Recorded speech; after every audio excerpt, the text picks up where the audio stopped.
Hey, listen to Commander Cookout Podcast, episode 142. I'm Brando. I'm here with Ryan, and we're going to ask the question, do you remember when new sets of Magic were good? Because CCO remembers. Now, hit our theme song!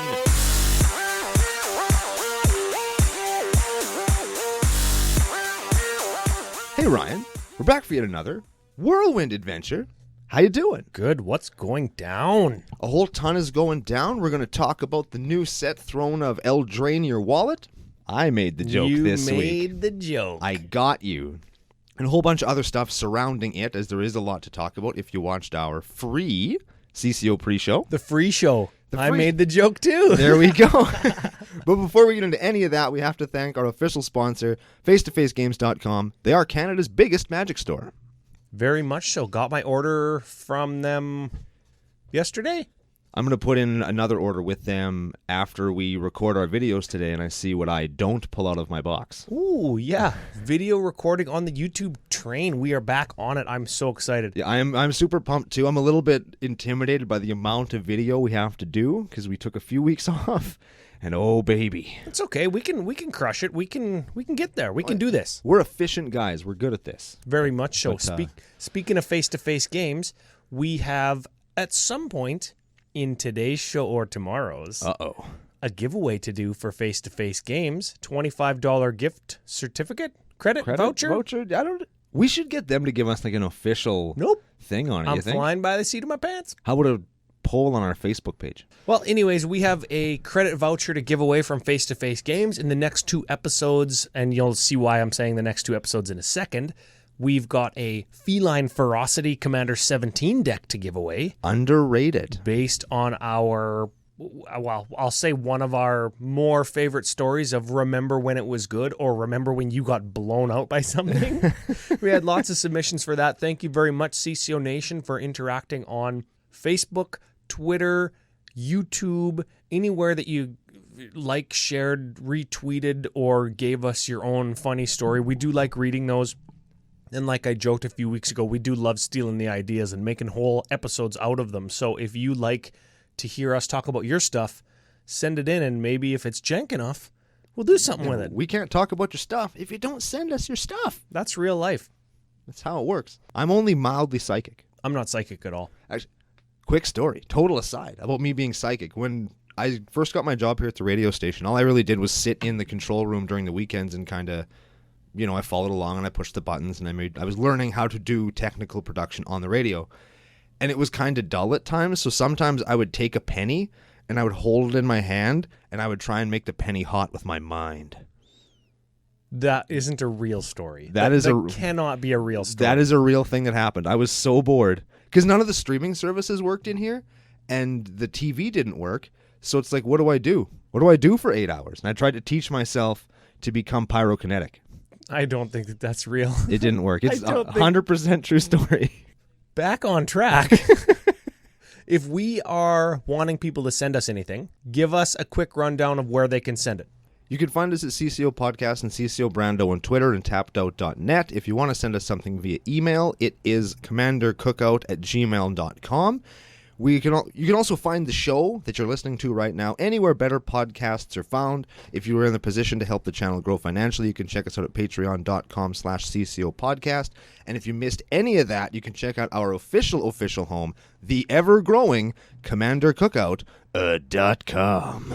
Ooh, yeah. What does that mean, ever-growing? Well, we might have a couple of things that we're working on this afternoon to spruce the site up a little bit. We've also got some cool merch that has been asked for by some of our supporters and fans and stuff out in the nation, and we've finally been able to bring that to you. We're going to talk about that a little more in just a minute, and we have a little store link, so if you want to pick up like stickers or in the future shirts or a couple other things that we are working on, and again we're going to talk about in the near future, you can check that out on commandercookout.com and /store.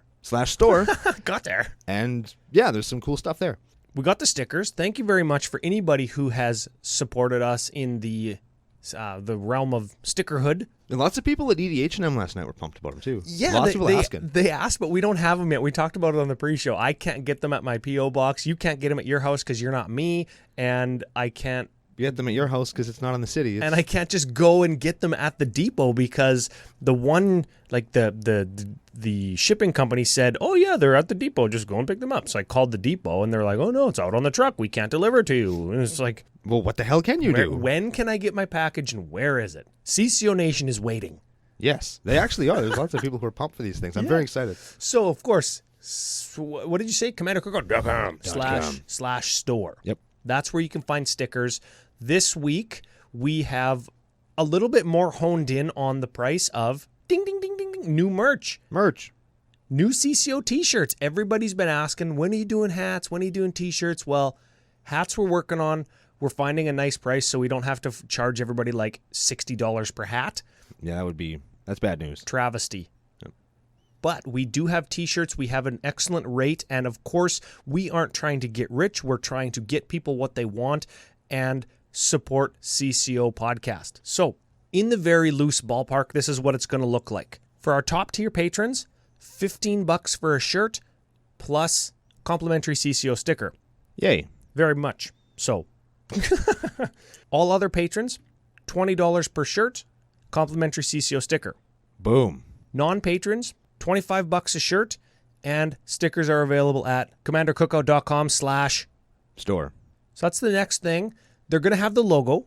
No super sweet FU on the sleeve because we got in trouble for that a couple times. Yeah, I was telling the guys again in EDH&M last night about how like we had a thing going with the judges where we'd go in and they'd like be checking our shirts and stuff, and like some of our other guys who had CCO shirts are checking all their sleeves to make sure that all the FUs were covered. Yeah, and we got FUs on our sleeves, right? Because that's one of the main taglines for the show, and the judges were like, well, maybe it's somebody's initials, maybe it's this, maybe it's that. No, it's not. And there's like judges who listen to the show, they're like, maybe you should like look it up, go to their website, let's give them the benefit of the doubt, but let's just do our homework. So they go and they find the middle finger guy on the website and they're like, oh yeah, it is FU. Yeah, that's exactly what that means. Maybe we should get them to cover it up.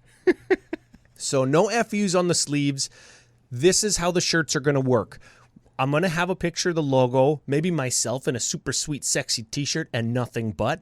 Gross. And you can choose to donate to Commander Cookout Podcast. And when you do, in the notes, you leave us a comment, like when you check out, what color and what size. That's how we want to run it. The price includes the shirts being shipped, and that's why there still is a charge for our top tier patrons because Canada Post is terribly expensive. Yeah, man. So the only caveat is we can't order or ship until we hit 12 t-shirts. And then there's just a little bit of a rider text there. I told you it was going to be super clean, but it's not that clean. If you pick for example, black shirt and it needs white printing, or if you pick a white shirt and it needs black printing, we need to hit 12 shirts with the same color printing. Boom. So the best thing for CCO Nation to do is just buy a white one and a black one. And then we can get our printing presses going on the shirts. Yay. So that's what we wanted to say about the merch this week. We've got some upcoming announcements in the coming weeks for some other stuff we're working on. But aside from that, stay tuned for that is what the word is. Yeah. We have got a couple new patron shout-outs. And then we're going to get right into what we're actually doing. What we're doing, yeah. Yeah. I suppose we could do it. Maybe. New patron shout-out? Sure. Patron shout-out. New patron, thank you very much. Welcome aboard to Dylan Long. There's got to be a long joke in there. Dildo Long? He's probably heard that before, but we're going with it. Sometimes simple is best. Do not Google it. Anybody in CCO Nation who has a name that should not be Googled, those are the best kind. Dylan Schlong. Oh, I like that better. Yeah. Either or is fine, Dylan. Thank you. We don't know why you would have pledged to get a nickname, but thank you very much. We appreciate it. Now, the second one, I think that this guy doesn't want us to know his name, so I'm just going to use his patron name, and if you want to add any subtext or additional flavor text to his name, please be my guest. Ink Drop the Kandra, Conduit of Ooze, Caretaker of the Breeding Pool. That's trying too hard. You know what we're going to call him? What are we going to call him? Tim. Tim. Welcome aboard, Tim. Welcome aboard, bud. All right, CCO nicknames at patreon.com/CCOpodcast. Thank you very much, everybody out in CCO Nation. What are we doing today? We are going to talk about the legendary creatures and the rest of the cards from Throne of Eldraine. Huh? It's a set review. Oh. Yeah. Oh, there we go. We were hinting that we might. I mean, whatever. Yeah, we do thought them, about whatever. it. Yeah, I suppose how does it fit into the arc of Remember When It Was Good? It does. it does. It does. Remember when sets that were like good were good? Yeah, like remember before this summer and there was 7,000 sets released? How everybody was really, really, really pumped for everything? And now fatigue is set in and everybody's kind of like, God damn it, Wizards, just stop. Well, it turns out that everybody's still pumped for Throne of Eldraine because super packs. Man, I'm so pumped for my super packs. I think that might just be you. We're going to open these ones. We're both going to be super disappointed and then we're going to just be like, oh, fuck. No. Why do they have these? No. So we pre-ordered our boxes. This is part of the review now. We're in review land. Okay. You pre-order a box at our store, like the first 70 boxes got the Buy a Box promo. Kenrith, what's his name? Let's do him right now. Kenrith the Returned King is a 5/5 for white and 4, human noble, and he has a plethora of abilities, which I will run down quickly here. Red, all creatures gain trample and haste until end of turn. Green 1, put a +1/+1 counter on target creature. White 2, target player gains 5 life. Blue 3, target player draws a card, or black 4, put target creature card from a graveyard into play under its owner's control. So Staff of Domination 5-color Mander Yep. is the BioBox promo. First 70 boxes at our LGS got one, including your boys, Brando and Ryan. So we both have this guy, and we were discussing with a few other guys at EDH&M last night that this is both a very good card and a commander that I think promotes multiple build paths. Yes, there's several different things you can do with this guy, as long as your deck has white in it. Yes, yeah. We were talking about group hug, politics, 2, 3, 4, 5 color builds where it's just like you latch onto 1, 2, 3, or 4 of his abilities and just run with it. Yeah. 5 color CEDH where you don't have to like jam your deck full of the color pair cards with that Niv Mizzet that draws you cards. Right. Or General Tazri, and you can cut the 2 or 3 allies that like you'd use to combo. He's a fucking 5-color combo general. We can probably just say that. I don't think we really have to go over what combos he has to. Yeah. He's a 5-color combo general. He wins you the game if you have infinite mana, just like every other combo general in the world. Yeah, more or less. The point I was trying to make is you don't have to do that. No. And if you want more 4-color commanders, this could be one. Absolutely. Because, like, yeah, he's white, but you know what? The white ability in his text box is the worst one. So By just far. like play one City of Brass in your deck, or play like just fetch lands and 1 plains, so you can cast him and then just do all of the other colored things. Yeah. So that would be a kind of a unique thing. I think that's what we're gonna maybe focus on is what everybody else isn't talking about. Yeah. Right? I like 4-color Kenrith, no white. I like Boros with a splash of blue, so sometimes you can draw a card. Oh, no. I got it. I'm sticking with my 4-color, no white Kenrith. No mana that produces white. No plains. Remember when I had my Aloro deck and there's no plains in it? You can do it with literally any 5-color walker or creature. Literally anyone. Yeah, I know. I'm just trying to get you excited because I know that like both of us, but you especially have heard the message, Watsy. Like, yes, we know you like 5-color commanders, but there's so many of them now, and you're hiding them behind really easy to cast mana costs. We get them in every set. Like there's always one, and they're always really good. Yeah, like they're pushing them pretty hard, and I'm getting tired of it. I'm not going to rage about it because this is a cool card. I like this card, and I don't want anybody to think that I don't like it. But I see what Watsy's doing, and I don't like that. Yeah, I think that's fair. Just to recap: cool picture, cool name, cool set of abilities. How they tick up. Lots of infinite combo potential, though. Should we move on? Yes. We were talking about boxes. We get him the first 40 packs or the first 40 pre-sales also get Throne of Eldraine collector packs. Super packs. Super packs, yeah. And $40 value. We were talking on the pre-show a little bit. Where's the line? Okay, so we had brought up that some European countries and Canadian gambling laws are changing a little bit to not allow for digital loot crates in video games. Good. Because you can control how often they give you a high dollar thing. It's not random. And that is gambling. That's how gambling, like slot machines at casinos, are programmed. Not only is it gambling, if you look at it hard enough, it's kind of rigged. because they control how often something good is in your box. That's literally how slot machines work. I know. And if you're a gaming company and not a casino, that's illegal. Yeah. Right? So where do you cross that over from a digital medium like on MTG Arena or Fortnite or what have you? Can you buy loot boxes on Fortnite? I don't play. I've never played Fortnite. The internet is screaming at us. That's fine. Yeah. At us, scrubs. We play Magic, not Fortnite. Yeah, what else is new? How do you cross that over onto a physical product, and where is the threshold? Okay, so your box toppers from Ultimate Masters could have had a $10 card in it in Kitchen Finks, could have had a $300 card in Liliana the Veil.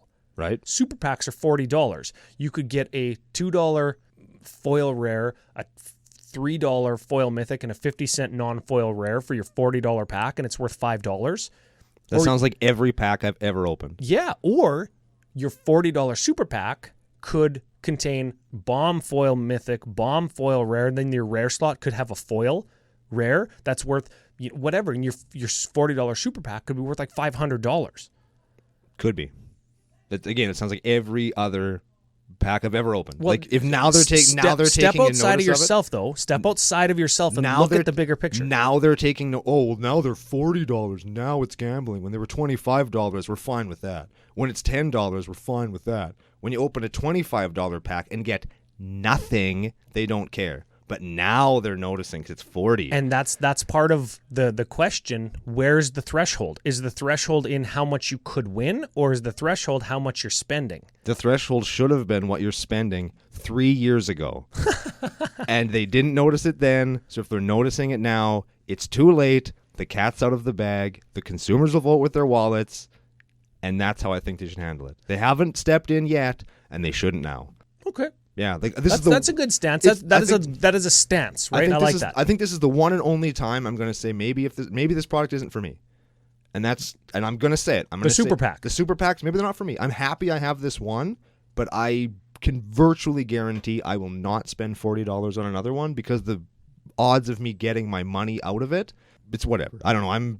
I'm fine with them leaving it as it is, and us just saying no, this is too much. I'm not doing this. That's fine. Yeah. You know what's interesting, and we've talked about this a little bit before. The all foil Shards of Alara packs. You love those. I love those. And they were $15 packs. Yep.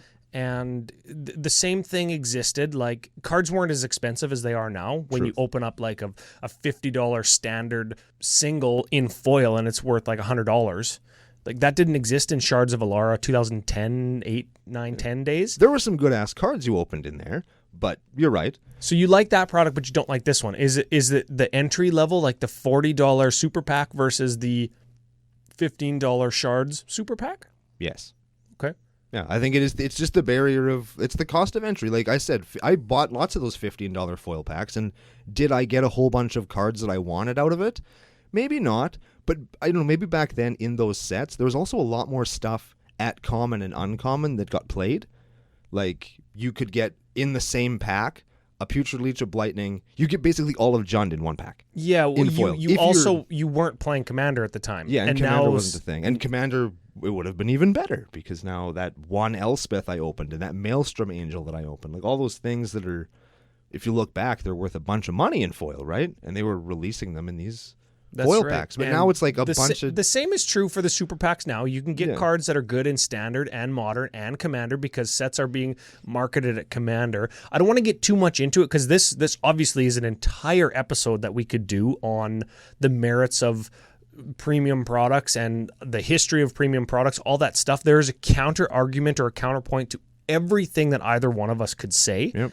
Let us know in the YouTube comments, on Twitter, on Facebook. Maybe we'll do a post on Facebook because there's a lot of discussion that can be had with you say, oh, well, the stuff you're getting in them was better. Well, I would disagree. I think the stuff in the Throne Super Packs is going to be better for Modern, Standard, Commander, whatever format you play. There's even cards in Throne that might see playing Vintage, right? And that doesn't matter to you, but... Probably doesn't matter to the Vintage person either because they'll just... Yeah, the Vintage person isn't buying a super pack, right? They're buying the one single that they want because they only need one of them, and it's probably going to cost $3 because... That sounds like a Commander player. Yeah. So yeah, I mean, Yeah. that Vintage and raises the question: why are we talking about this? Because obviously, Commander players are excited because they get all foil packs. There's some value in that, and that's why people are going to go out and buy one, and that's why the booster boxes only have 12 or 18 packs in them instead of 36, because it would be too much money. Right. There's so much that can be said about this product. It's so weird. I'll bet you we open both of our packs on YouTube. Check us out later in the week for that episode of the Commander Cookout YouTube page, and I'll bet you our combined packs aren't worth $40. They might not be. I'll bet you they won't be. And I hope that people will look at that and say, I will think harder before I go out and drop a whole bunch of money on a box of those. Could be a thing. We're gonna suffer for your enjoyment. Should we talk about some cards? Let's do some cards. Yeah, let's get into some cards. CCO Nation, let us know. Twitter, Facebook, YouTube comments. Let us know what you think about the Super Packs and the Throne of Eldraine product in general, including the supplementary ancillary product Brawl decks that we're going to cover Commandy from right now. Okay, the first card in our review here is Alila. Alila, Artful Provocateur. She's a 2/3 flying, death-touching, life-linking fairy warlock for Esper 1. Other creatures you control with flying get +1/+0, and whenever you cast an artifact or enchantment spell, create a 1/1 blue fairy creature token with flying. Wow. Does it all on the card. Does it all on the card. It's hard for me not to just it's hard for me to not just talk to what they're specifically doing. They're combining 3 colors, they're giving copy and paste abilities to those cards, and then they're tacking on maybe a draw card or a card draw advantage ability to make Brawl enticing to people. Yes. And I think that that's fine, because that's a format that is easier for people to get into. We were talking off air. The barrier to entry to Vintage Is insane. is insane. I commented on Vintage a couple minutes ago. Yep. You say the barrier to entry is insane, but after you get over the hump, you're there. Yeah, there's nothing to. Once you're over that barrier, it's like, okay, sweet, I'll buy my $2 Hill Giant and my, you know what I mean? Like, there's no real investment after the barrier to entry, and I think that Brawl is that, if you want to get into Commander. Yeah, and like Commander, you could argue has no barrier to entry if you want to play casual, but like nobody does that. No, you can't say nobody on a podcast, Ryan. Less and less people are playing very casually, and decks are getting tuned and expensive. And so many people play Commander, it's driving the price up. Brawl is that smaller barrier to entry that you could just add 40 cards and you're good to make a Commander deck, right? So do we like this card? You get a fairy when you cast an artifact or enchantment. She's in the right colors. She's fine. She's fine. I don't know. You could, if you're going just kind of casual route, you could play her with a bunch of the white anthems. Ooh. 'Cause every time you play an anthem, you get a dude that's then bigger, and she makes your dude bigger, and like you could build an easy deck like that. Combine that with Cathar's Crusade and Bitter Blossom. Not that you have to play Fairy Tribal. I don't think that's what you do, but you could play. I'm sure there's enchantments that bring dudes into play with them.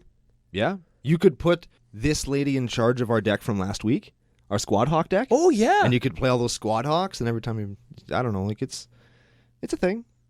That's good. Okay. Lots of stuff you could do with her. She's fine. She's not blowing my doors off, but she's a fine card. Okay. Moving on, we have Ayara First of Licktwain. Locktwine. I think it's Locktwain. Whatever. But I like to not Google all of the things that you said. She's also a 2/3. She's an elf noble for black. Whenever she or another black creature comes into play under your control, each opponent loses a life, you gain a life, and she has tap, sack another black dude, draw a card. So she aristocrat, she blood artists you on ETB. Yes. Instead of die. Yes. So we definitely needed this. You'll see where I'm going with this when we hit a couple more commanders from now. It's another aristocrats commander. I don't like. Is there much else you say? Like, that's what you play her in. Yeah, you know what I think is for aristocrats and like the Sanguine Bond, Exquisite Blood combo .deck and Blood Artist and Falconwrath Noble .deck, right? This is what they're doing. You've got A plus B equals C. That's a commander. That's a build path. You've got B plus C equals D. You've got C plus D equals E. You've got A, not B, C. A, B, and C. You've got all of these different kind of just very subtle variations on how to build the deck. I think it's important to have those little subtle variations, but you know what? They're getting confusing as to what they all do, which ones trigger for each creature, which one triggers for just my creatures, everybody's creatures. This one deals to target. This is when they come into play, not when they die. Although I'm going to say, I bet you this looks sweet in foil. Very much so. We could get it in our super packs. And there is such a critical mass of die and ETB lose a life for everybody decks now. You could definitely build a deck that's just going to grind out value and win just by dinking everybody like 10 times a turn. Or you could make a super slick combo deck with these kinds of commanders. Yeah. Next up, we have, the poster child for buying the Brawl decks, I guess, in Chulane, Teller of Tales, who is a 2/4 human druid for, what is that? Bant. Bant? That is Bant. Bant 2, he's got Vigilance. Whenever you cast a creature spell, draw a card, you may put a land from your hand into play. Jesus. And then 3 and tap, return a creature you control to your hand. Or its owner's hand, I guess, if you've threatened something. Tatyova wasn't good enough. Let's add white to give access to another color. Yep. Give it Vigilance, because copy and paste. Yep. Because Brawl, let's just cash it in. 3 Mail it tap. Yeah. Mail it in. 3 tap, return target creature you control to its owner's hand. So if you have like a Coiling Oracle or some ETB draw card type dude, right? Yep. I'm finding space to not be negative. This is what I'm going to say. When all these guys come out and everybody sees, oh, this is so powerful, you can do this broken thing and this broken thing and this broken thing, it paints them under a very broken color. Going on what Ryan's saying, here's a thing that you could do when those cards are printed, like this one. You could just not do that. Of course, everybody listens to content creators and everybody's mind zeroes in on the most broken thing to do with a commander, and that means it's broken. Oh, it's so powerful. But over time, because not everybody plays broken decks every game at every EDH&M or like Tuesday Night Magic, those decks just get hated out or don't get played very often. Over time, Chulane is going to settle down and kind of blend into the rest of the format, and people are going to say, oh yeah, no, it's just Chulane ETBs. It's not the broken Brago deck. It's not the turn 1 Necropotence Zur deck. It's not the bounce my thing, infinitely draw my whole library Chulane deck. It's just Chulane ETB shenanigans. Over time, it'll settle, and it'll be fine. And that's going to be true of our next commander as well. But we're going to go to a legendary artifact first. You want to go there? Sure. Lots of people are talking about this one. It's Embercleave. It is a legendary artifact equipment for red 4. It has flash. Costs 1 less to cast for each attacking creature you control, and when it comes into play, you attach it to one of your dudes. An equipped creature gets +1/+1 and has double strike and trample. What is that, Excalibur? Is that? I don't think so. I'm not sure what that's supposed to be. It might be Excalibur, but it's a pretty dark-looking Excalibur. Yeah. It's going to kill somebody, that's for sure. Yeah, that's a hell of a drug. Okay, I'll just take 10. No. Just kidding. Die. So it costs 1 less for each attacking creature, and everybody's like, oh, it wants you to go tall, but it wants you to go wide. Well, you know what I'm going to do? I've got 1 attacking creature. Let's say it's, who gives a shit? Let's pretend it's my commander even. I'm going to pay 5 and just kill you. Yeah. That's going to work. Yes, it is. 5 to kill you is a good rate. That's an excellent rate. I'm going to win the game for 5 mana, or I'm going to take out my most pressing opponent for 5 mana. Yeah, that's right. Worth it every time. That's right. It's like no blocks. Okay. I'll send 1 at you, take 8. I'm going to send 3 over at FU Smitty. It's fine. I'm going to pay 3, kill you. Smitty's going to take whatever. Next turn, I'll equip it to whoever Smitty can't block, and I'll kill him too. Yeah. This is going straight into my Tana the Butt Sower deck. There you go. Yeah, because it gets me some saps. Do you have any guaranteed includes? When we hit a guaranteed include, we're going to say where it goes. Embercleave in Tana. That is one. That is one of them. Arya might go in. It's not a guaranteed. Never mind. F that. F her. And her pointy hat. And her strange, seductive cutout dress. Yes. All right, next up, we have the Lady of the Lake in Emery, Lurker of the Loch. Cool picture. It is a really cool picture. I've heard talk that this could be a modern card. And a CEDH card. 1/2 for blue, I'm going to read it as blue because that's what it is. Costs 1 less to cast for each artifact you control. That's why it doesn't cost 3, it costs 1. When Emery, Lurker of the Loch, enters the battlefield, put the top 4 cards of your library into your bin. You can tap her, take an artifact from your graveyard, and cast it this turn. You still have to pay for it, but you can cast artifacts from your graveyard. I think it's lazy, but I also think it's strong, and it's got a cool picture on it, so I'm not going to hate on it. So if you could make infinite mana... In blue? Impossible. Or if you could make infinite artifact tokens... In blue? Impossible. Either way... Things you're saying don't make sense. You get around her commander tax, and you could just sack her and infa-cast her to mill your whole deck. You know what? I think that she might helm a Merfolk, very tricksy deck in the future. Right now, everybody's hyper-focused on doing broken things with her. Like Chulane, she is going to simmer out. She, unlike Chulane, most likely will helm a deck in the top 10% of like the CEDH metagame. Yes, she's going to be good. She's going to be better than 600 other legendary creatures in existence because she's that good. Yes, she's an exceptionally good card, and I'm sure she's going to make impacts in other formats as well, but we don't talk about those other formats here for the most part. We're an EDH podcast. Let's talk about the EDH-ness of the next dude. Gadwick the Wizened. Is it wizened or wizened? Is wizened because he's a wizard? No, it's wizened because he's a wizard. It's too many. Otherwise, it's Gandwick the Wizened Wizard. I don't like saying stuff like that. I just don't like saying that kind of stuff. Is this supposed to be Merlin? I think so. Okay, sure. So, Merlin the Wizened is a 3/3 human wizard for blue X. When he comes into play, you draw X cards. Whenever you cast a blue spell, tap target non-land permanent an opponent controls. Because of course you needed that other ability too. Again, we're tacking stuff on. We're tacking it. He's already blue Sun Zenith on legs, but you know what? He needs something else. That's right. Because when you can make infinite mana. So same talk about broken stuff applies to this guy, as we said about Kung Fu Creature Guy and Sword in the Lake Lady. But I think this guy's pretty cool. This guy's cool. They had to add an extra rule to the comprehensive rule book for Magic for this. Do tell. Enters the battlefield, draw X cards. X is referring, in its text box, is referring to its casting cost. X anywhere except the stack is 0. So he'd enter the battlefield and draw you 0 cards. Ooh. So they added a sub-rule. I have all of the rule changes up on my computer. It's technical nonsense. Yeah, exactly. This card works, is what we're trying to say. This card works, people, because the yeah. X is referring to how much was paid into it. That's one of the rule changes that has been updated for Throne, so this guy works. They've changed the rule to be intuitive.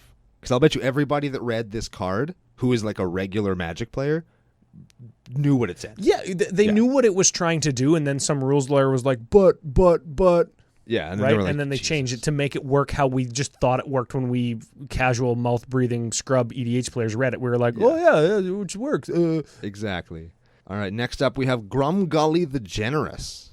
Do you like this art? What is going on? What the fuck? It's like a wizard with a big bushy red beard holding a bunch of glowing mushrooms. He's a goblin. He is a goblin, and he's a Groll goblin, which I've been begging for, but Hey, bro, eat these mushrooms. Hey, man, rub these in your armpit. Man, if you put them in your butt crack, it'll make them smell better. We don't know that. Nah, we don't know that last part, but those first 2 parts. He's a 3/3 for Groll 1. Each other non-human creature you control enters the battlefield with a +1/+1 counter on it. Again, you can do all sorts of broken-ass shit with this guy. But it's going to mellow, but and I that think will mellow immediately because he's not as obviously broken, and the infinite build path to this guy's effing boring. Yeah, just persist, right? Yeah. But you have to use mono green or mono red. Is there any good persist stuff in hybrid Gruul colors, like there is Kitchen Finks? You would have to sneak him into a Jund colored thing, so you can use Murderous Redcap. Yeah, and then that's terrible. You're not even using him as the commander. You're not even using him as a general. You just put him in your gun Droblins deck. You know what I'm saying? You could play him Shattergang Brothers? Yeah. Okay. Yeah. If you really worked at it, and I haven't thought hard enough about this, you could definitely do that with a couple of cards in Magic. I got this. You put them in your grindy, control-y Shattergang Brothers, and then you just go Grumgully and like Woodfall Primus, destroy everything that everybody owns for the win. Yeah. Just to make everybody scoop. You put it in like a Shattergang Stacks kind of shell. There it is. Welcome to CCO Nation. Could you imagine having that smiling, stupid-looking face in a Stacks deck? It's like, here's my win con. He kind of looks like me, though, so I like him. You should cosplay as Grumgully. Dude, I probably could. do it. All right, next up we have another. This is another Brawlmander, right? Yes. And he is Corvald Fakehurst King. He's Jund 2 for a 4/4 Flying Dragon Noble. Nobles. Whenever he enters the battlefield or attacks, sack another permanent. Whenever you sack a permanent, to put a +1/+1 counter on him and draw a card. He's another one where they're just like, oh, let's just tack on draw a card because that's good in Brawl because the format is like not as well-rounded as Commander. Yeah. Is he Mazarek?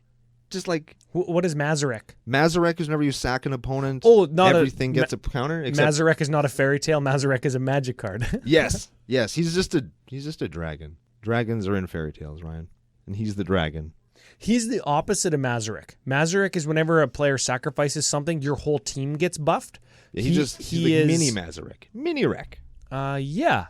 Except you draw a card instead of making your whole team bigger. If Mazarek is the go wide sacrifice deck, this guy gives you access to red and is the go tall sacrifice deck. Works good with Grim Cleave or whatever we talked about earlier. Embercleave. Embercleave, there we go. Yeah, I don't even think you need Embercleave, though. You just build a deck that sacrifices stuff. Yeah. Just put him in a goblin deck. Ooh. You could like Jund Goblins, and this guy's your commandy. Ooh. You don't even need Shatter Gang. Ooh. That's not a terrible idea. Do you like that? I do like that. I like that a lot, actually. And he's only 5 mana. He's not 6. And I know that doesn't sound like a big difference, but I would so infinitely rather play a 5 mana commander than a 6. And if you want to play a more casual Jund-colored dragon commander, you could play this guy instead of Prosh, and then people won't hate you. Ooh, I like that. Yeah. I actually like this guy. Cool art, cool...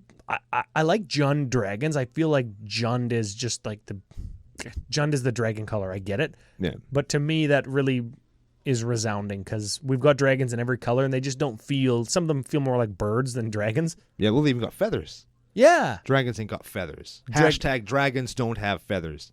Yes. Yeah. Dinosaurs can have feathers. Dragons don't. Sure. Yeah. We'll go with it. I like that guy. All right, we have next in the royal family of Eldraine, right? Yes. Lyndon, not F.U. Joel's dad, Lyndon, but Lyndon. Juno Award-winning Lyndon? Juno Award-winning Lyndon. Joel's dad has 2 Juno Awards. Somewhere. Yeah, I mean, it's fine. They're just probably hiding. Whatever, yeah. He probably doesn't even have them. Lyndon the Steadfast Queen is a 3/3 for white. Human noble with vigilance. Whenever a white creature you control attacks, you gain a life. She's fine. She is fine. I got a bone to pick with Lyndon. Okay. Show us your Junos, you dink. That wasn't it. That's not the... Oh, that was mine. Oh, okay. So, obviously, these 3 same color commandees are for standard as we are moving towards Theros and their forecasting, devotion, all this jazz. Fine. You gave us another white commander that doesn't even have red and it's anywhere that has to have something to do with attacking. And that just doesn't do it in Commander. It just doesn't do it. This card is never going to see play in Commander. It's not going to helm our life gain decks. That's going to be a black-white one.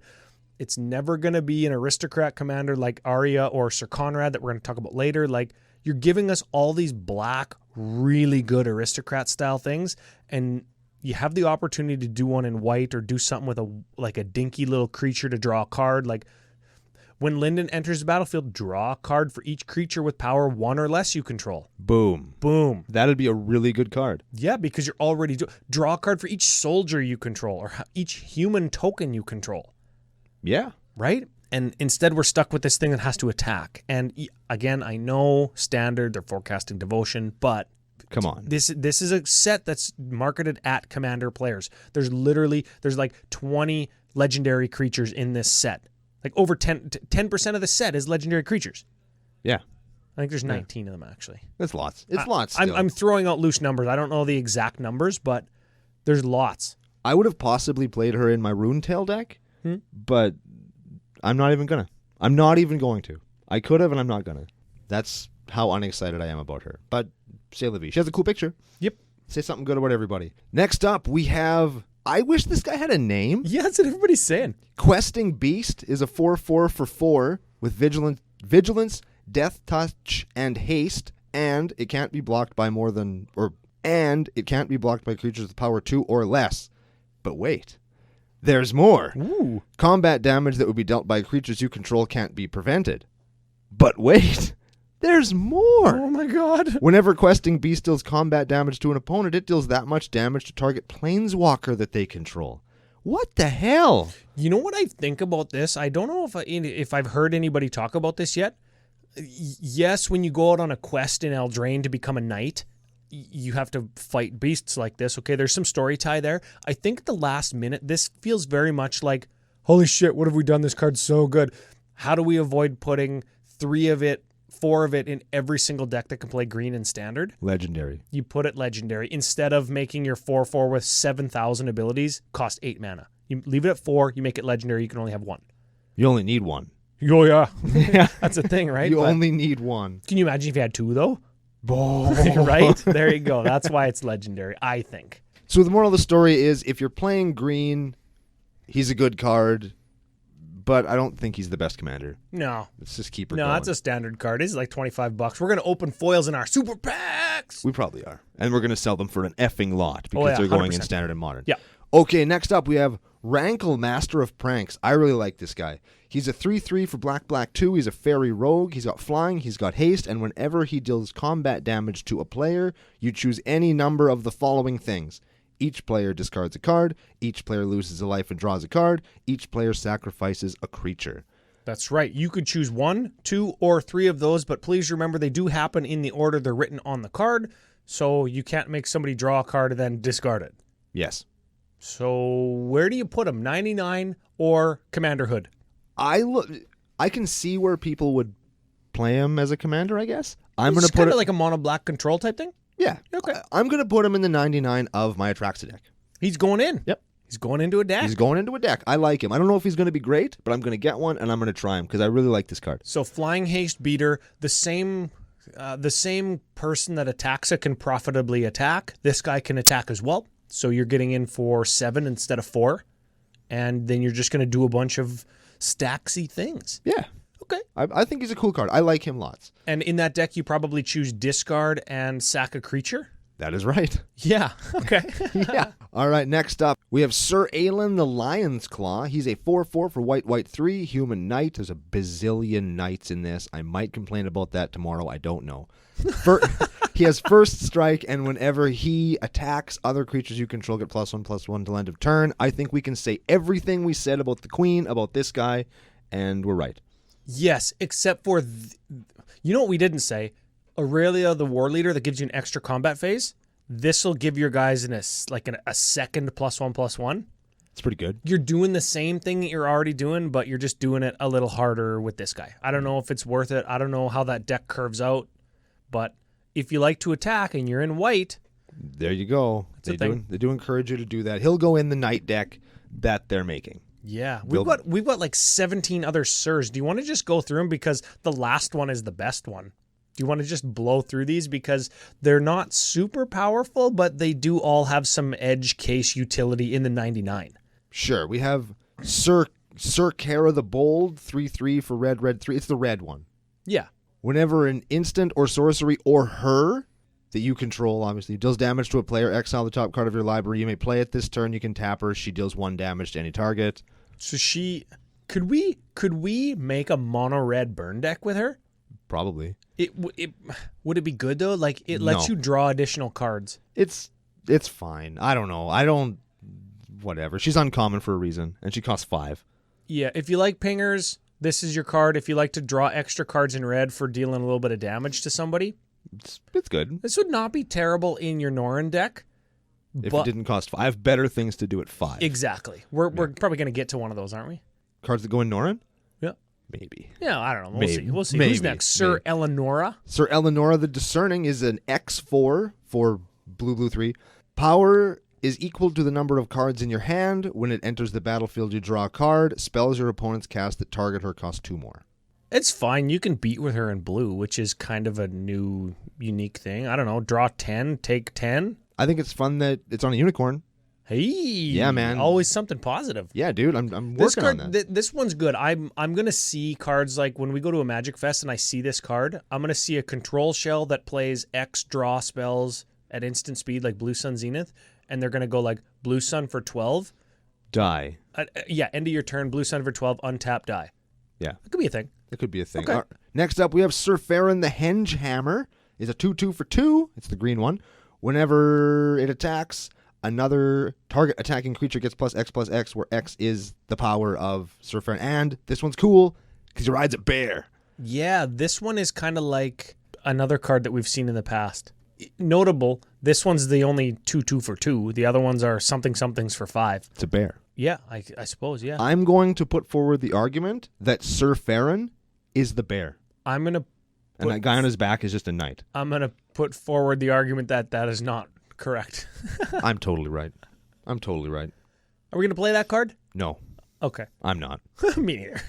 All right, we have another Brawl card. It's another knight. I think it's pushing to be the commander of the knight deck that they built for you handily in this set for you. But it's not 5 colors, so I can't play all my knights. Shut up. You Okay. can play all the good ones. Yeah. Sir Gwyn, Hero of Ashvale, is a 5/5 human knight for Mardu 3, Vigilance, Menace. Whenever an equipped creature you control attacks, you draw a card and you lose a life. Equipment you control equips to knights for 0. Ooh, so that's why it's the Nightmander. It is the Nightmander. Do we have a critical mass? And I'm sorry I didn't do the research on how many knights are in black, white, red. We probably have a good enough mass to do that, right? Oh, yeah. Okay. Yeah, dude. You could make a hell... Well, when I built my Queen Marchesa deck, Yep. It actually had a knight sub-theme. There were so many knights. Oh, yeah, I remember. And- Yeah. Yeah, so if you have a knight exemplar, or if you know somebody that's going to sell them, go out and get one, because there's going to be a casual knight deck, and I'll bet you that card's going to tick up a little bit. Yeah, very much so. There's some MTG finance Hashtag advice. NTG Finance. Hey, Yeah. notably, Queen Marchesa, not errated to a noble, like a bunch of other cards in the creature type update for Throne of Eldraine. Cheap. Falconwrath Noble, Stromkirk Noble, Brago, King Eternal, but not Marchesa because she stole the crown. She's not nobility. I love her. We would be friends She's in pretty real life. sweet. And now the Sir that's really good. This is the good Sir, Oh, right? baby. This Sir. Sir Conrad the Grim is a 5/4 for 5. 2 of them are black. Whenever another creature dies or a creature card is put into a graveyard from anywhere other than play, or a creature leaves your graveyard, Sir Conrad deals 1 damage to each opponent. And it has black 1. Each player puts the top card of their library into their bin. Holy shit. So whenever anything goes into or out of somebody's graveyard that isn't Sir Conrad, he's going to make everybody lose a life. Yep. Opponent lose a life. Yep. This is nuts. I think this goes 100% into Balthor the Defiled. Of course it does. Because it already plays Morality Shift. Spoiler alert, Morality Shift is good with Sir Conrad. We know that. I'm already playing it. But Balthor's ability just takes everything out of the graveyard. Yeah. Right? And that's fine if Sir Conrad's in there. Like, he's not going to trigger because he's not in play when that happens. But then I'm just going to sacrifice everything I have to Anything.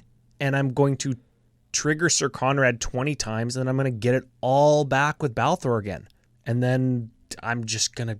I don't even need Grey Merchant anymore. The Grey Merchant could come out of that deck, and Sir Conrad could go in at the same mana cost. It's crazy. I'm not going to do that, but I could. So you're not going to play... You're going to play him? Oh, yeah. Oh, yeah, you're playing him. Yeah, for sure. The black one, each player mills a card in that deck is also good because I can just mill myself until I have a critical mass of zombies in my graveyard. Then I could Balthor reanimate them all. Ooh. Like that deck could make infinite mana with a Gravecrawler and a Pitiless Plunderer, and you just sacrifice the Gravecrawler to Phyrexian Altar, and you get a treasure token every time, so you could infinitely mill your whole deck and then just cast Balthor up like 100 times and sacrifice them to get all the creatures in your graveyard back. Sir Conrad's powerful. I feel like in that situation, you don't need Sir Conrad to win. No, you don't. Yeah, the deck already wins. You don't need him in that situation. But you know what happens to that deck sometimes? It'll get bogged. It'll get bejuked when Grey Merchant's in the graveyard. It's your secondary Grey Merchant. Yeah. You know what I like with Sir Conrad? I like a Necropotence. Gain a bunch of life because you're playing Aristocrat. You're going to gain life. Right. Pay 40. End of turn. Pay 47 life. Draw 47 cards with Necropotence. Move to end step. Discard 40 down to 7. They go to my graveyard and then they get exiled. Sir Conrad will 40 them. If you discard 40 creatures. Right. Which you probably won't, but I do like that. That's the dream. That's it. All right, next up we have another legendary artifact. It is the Cauldron of Eternity. Get this mana cost. It's black 10. Oh, baby, I love a good 10 and a casting cost. This thing better do something obscene. Let's read it. This spell costs 2 less to cast for each creature card in your graveyard. I don't know what deck would probably have that ever happen. Any deck with black in it. Yeah, who knows? Whenever a creature you control dies, put it on the bottom of its owner's library. And black 2, tap, pay 2 life, return target creature card from your graveyard to play. Activate this ability only anytime you can cast a sorcery. Ooh, so you need 5 creatures to make this cost black in your graveyard. That's fine. The drawback is whenever a creature goes to your graveyard, you library it, you tuck it. Yep. So you're not getting any more to be able to reanimate. So if you have 5 and you reanimate 5 things and they all die, you have an empty graveyard. Everybody's touting this card as being so awesome because it's 2 mana, then you've got like 5 reanimates out of it for 2 life and 3 mana. I'm not super high on this card.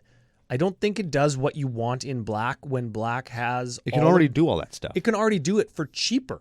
With less hoops. Less hoops, yeah. Now, there is like that downside of put it on the bottom is good in Grenzo. Everybody's already said that. We're the last set review of all the main content creators to come out. So Yeah. everybody's already said that. Yeah.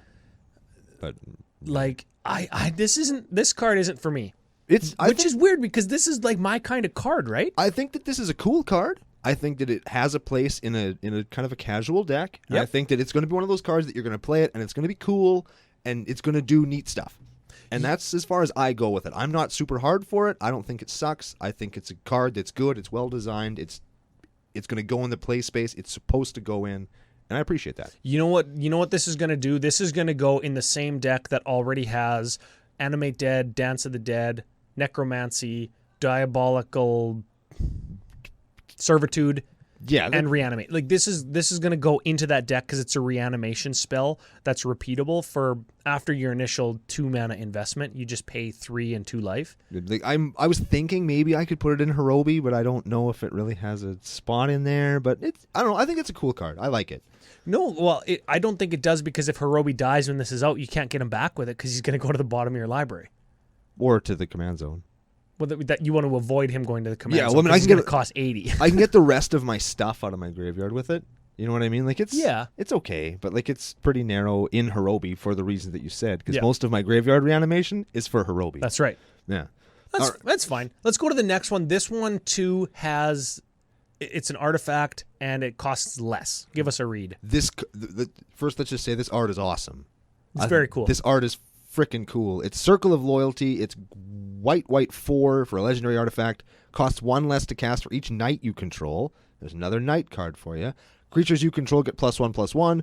Whenever you cast a legendary spell, create a 2/2 white knight creature token with vigilance, and white 3 tap, create a 2/2 white nature creature token with vigilance. So this goes straight into that fairy person we read first. Wherever you play an artifact or enchantment, you get a fairy. Yep. This is a anthem that's also an artifact.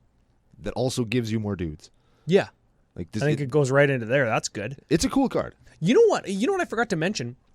I heard a lot of people belly aching online about, they're doing colored artifacts and this is terrible and how the artifacts are supposed to go into any deck, blah, blah, blah, right? And they've said they're doing colored artifacts to kind of limit their usability so they can print more powerful things without breaking standard. Yeah. They've done colored artifacts. This is like the 4th time. Yeah. So everybody who's belly aching, I know there's lots of new people who've never seen them before. They're going to continue to do this, and it's going to cycle in and out of favor. And colored artifacts, it's a thing. I think it's cool. I think it's cool. I like it because, there's just some things that feel very colored. A monkey hand is going to be black. A wand is going to be blue because that's what a wizard does. A sword might be white or red. A 2 mana anthem is going to be white. Yeah. It's just how it works. All right, here's an elephant in the room. Lots of people are hype about this.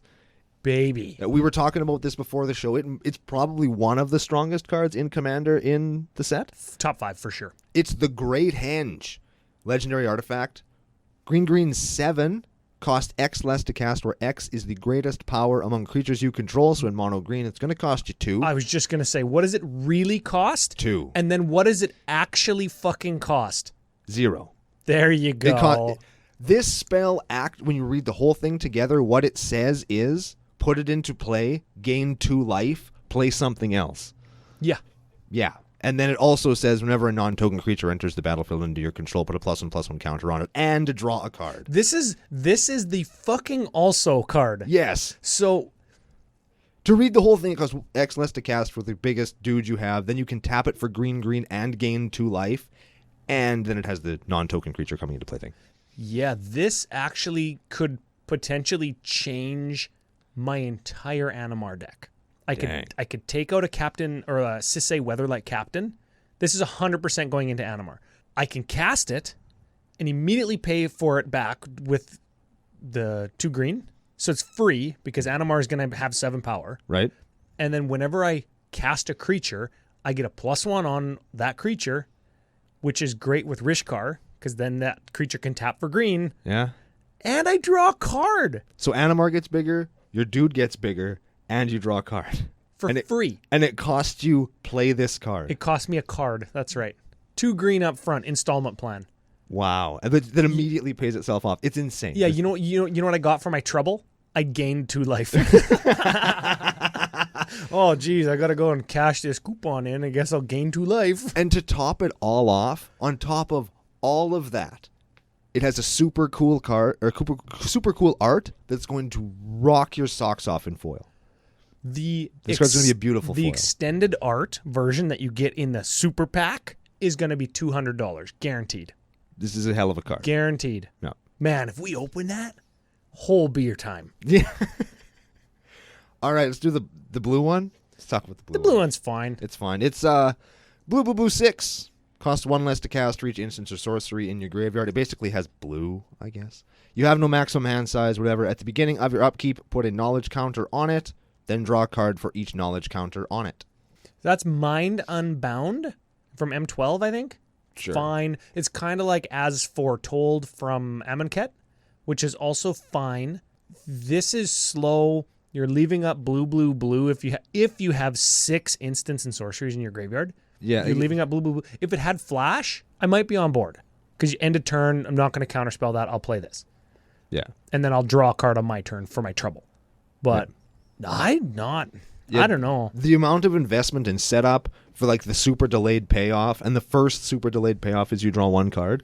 You know what? This card is going to go into a blue control shell or like a Niv Mizzet type shell that isn't trying to infinite you. And you're going to draw a card and deal a damage. And you're going to counterspell something. Next turn, draw 2, deal out 2 damage. You're going to counterspell something. Next turn, 3. You've dealt 6 already with it. Yeah. Like, that's where this card's going to go. And for that purpose, I think it's fine. But this isn't going to... It's not blowing me away. It's not blowing me away. It's the wrong card to follow the Great Henge. Yes. Yeah, it's just the wrong card to follow. Let's go to the last legendary because I know you're going to have something to say about the second last one. Maybe. The last card, technically, is Yorvo, Lord of Garenbrig. He's a 0/0 for green. Whoa, that's not a good rate. For a giant noble, he enters the battlefield with 4 +1/+1 counters on him. Whenever another green creature enters the battlefield under your control, put a +1/+1 counter on Yarvo. Then, if that creature's power is greater than Yarvo's, you put another +1/+1 counter on him. So he's got Evolve. He gets Sort both of. counters. Yeah. I thought it was the other creature and then him. No. Oh. No, I don't know. He's whatever. He's a green guy that gets a bunch of counters when you play other guys. It encourages you to play big guys. Yeah, He's green. Yeah. It encourages you to do green. So if you like greening, then here's your green. Yeah. That's fine, right? He's a fine card. I don't think he's not blowing me away, but I like he's fine. I like the comparison to Evolve. So if you play somebody who's bigger than him, he gets 2. He gets like Evolve 2. yeah. That's fine. He's a fine card.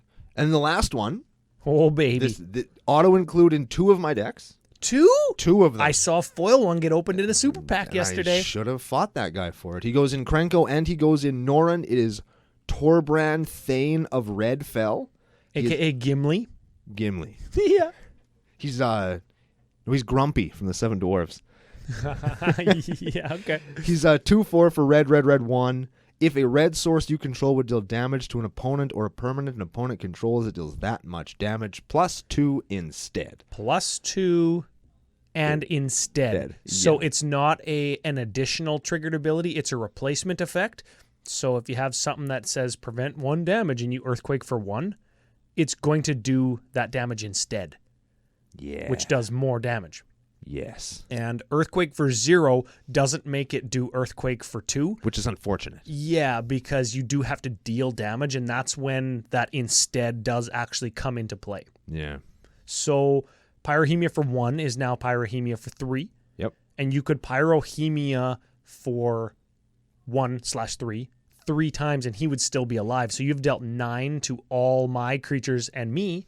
And I've taken 3. And your... what's his name? Tor something? Torbran has taken 3 and still lives and can still beat into my now empty board. Yes. I think he's an unbelievable card in the 99 of a couple of my decks. Perforos does 4. Yeah. Impact Tremors does 3. It's insane. Like, what this card can do is unbelievable. I'm less excited about him as a commander because I think he would have a pretty cool deck. He would have an amazing deck. But he's doing red things. But it's just a red guy doing red things. And while he does red things, and I love red things, he doesn't give me that varied gameplay experience that I want. Yeah, he does a very red thing. He walks the red path, if you will, right? And he's fucking cool. But this is a cool card. Yeah, this is the card that they printed. It was like, you know what? Let's throw that Commander Cookout Brando guy. Let's throw him a bone. Yeah, this is it. Yeah, this is it, right? And you know what I like? If you are going to do this guy in red, this is a perfect one to end on for us because I think sort of the set review or the legendary review might have taken a negative kind of tone. I do love a bunch of the cards that we've reviewed today. This guy's a good one to end on because it very much makes the aggro kind of close to the ground, burny flavor, color pie space that red has. It amplifies it up a little bit for Commander, for the 40 format, 4-player format. Now your 1/1 goblins that maybe you can't do infinite of because you're not playing Krenko, they're much more effective. They're now. 3/1s essentially. Yeah. For all intents and purposes. Yes. And this guy only costs 4. Like, if this was a couple years ago, that guy would have cost us 6. Oh, yeah. And he'd be a 1/2. Can you imagine him alongside Neheb that gives you mana for damage dealt? Yes. I've already imagined that, Ryan. Yeah, I had a dream last night. I have stayed up thinking, ooh, of all the things I could do with this guy. I'm very excited for this card. Man, what if you open a foil one, you'll just like sit there and have a beer with him and say, hey, okay, this is what we're doing. This is what I'm thinking. For 2020, this is the plan I have. If I open a foil one of this guy, I'm just going to grow a beard and braid it just like him. And then I'm going to gain a bunch of weight, and I'm going to wear a cape and just carry an axe everywhere I go. I'm just going to be him for the rest of my life. Yeah, well, you're probably the same height. Oh, he got me. So we are running short on time. So should we wrap her up for today? Yeah, you know what? I want to reiterate, I do like a bunch of the legendary creatures in this set. Am I going to play all of them? No. I like Kenrith. I like the Great Henge. We're going to talk about Planeswalkers tomorrow. I like the art on Grumgully. Eat these mushrooms, kid. Yeah. I like the aristocrat feel that a couple of the commandees have. Which one's your favorite besides Torbrand? Besides Torbrand? Legendary artifacts included, because we talked about them today. My initial thought would be to say Embercleave, but you know what? I think after our conversation about it, I think I like Corvold. Oh, yeah, the Goblin Dragon Commander type guy? I didn't think of that, and now that I have... I think I'm on the Corvold train. I think I like him. You could also play him alongside. Like, you could put Prosh in the 99 and do the Kobold thing as well. Well, I like that too. That could be a thing. It could be. And Prosh is a relatively cheap pickup because he was reprinted in Modern Masters 25. Yes, he was. Yeah. Yeah. Cool. Masters 25, whatever. So give us a final thought on the legendary creature review. Thank our gracious overlords at face-to-facegames.com and tell everybody where they can find us tomorrow.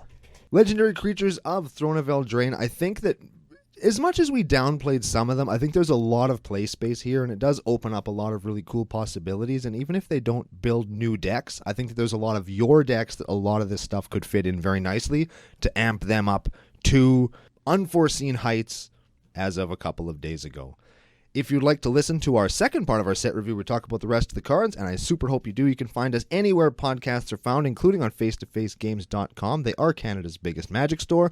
We're also on YouTube, Facebook, and all of those kinds of places. Check out commandercookout.com for a full list of those things and the cool link to buying shirts and stickers and stuff. That being said, that is it for us for today. We will see you tomorrow when we finish the set review of Throne of Eldraine on the next episode of Commander Cookout Podcast. Hit our theme song!